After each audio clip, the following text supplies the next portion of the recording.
You are recognized Well, for thank 5 you, Mr. minutes. Chairman. You've done such a good job of describing them. I'm not quite sure what I have left, but I'll give it a try here. HR 188, the Proven Forest Management Act, extends an existing law passed with bipartisan support and signed by President Obama in 2016. That's the law that provided a categorical exclusion from the National Environmental Policy Act for forest thinning projects up to 10,000 acres under certain conditions within the Tahoe Basin. Under NEPA, a simple forest thinning project now requires an average of 4 years of environmental studies that produce reports often exceeding 800 pages. They cost millions of dollars to produce, often more than the value of the timber that we're removing. Federal timber auctions that once produced millions of dollars to the federal government and to the local communities affected now end up costing money, so not a lot of it gets done. Federal timber harvests in the Sierra have declined 80% as a result. The Lake Tahoe categorical exclusion's now been in effect for 8 years. It's taken the review time for thinning projects from 4 years down to less than 4 months. It's cut the reports from 800 pages down to a few dozen.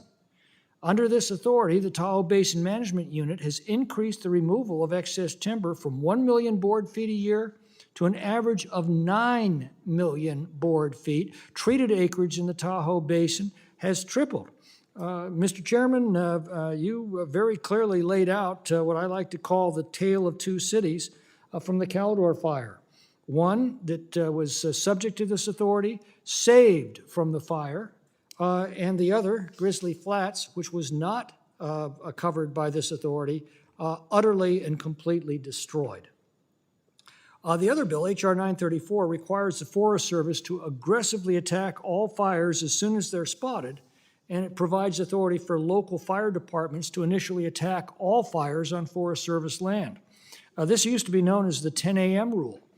Its abandonment has led to many instances of small fires that could have been easily extinguished, exploding out of control instead.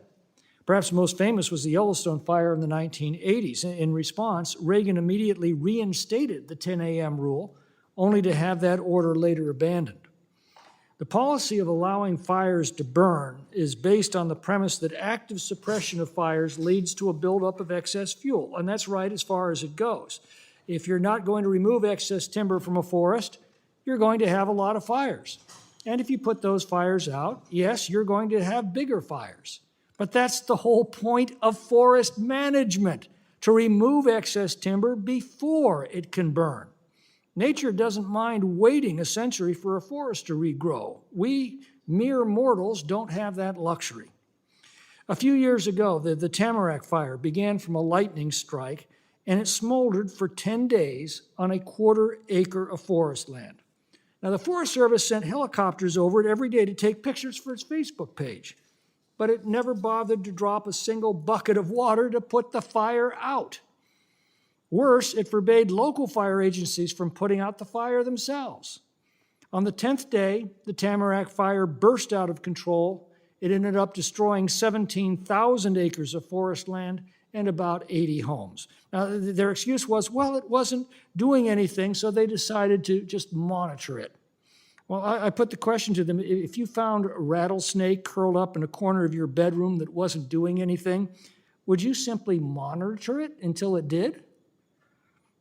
The Forest Service recognized how dangerous this policy was after the Tamarack fire and at least temporarily ordered initial attack on all fires in the Sierra. This bill simply makes that policy permanent. Mr. Chairman, remember, only you can prevent forest fires.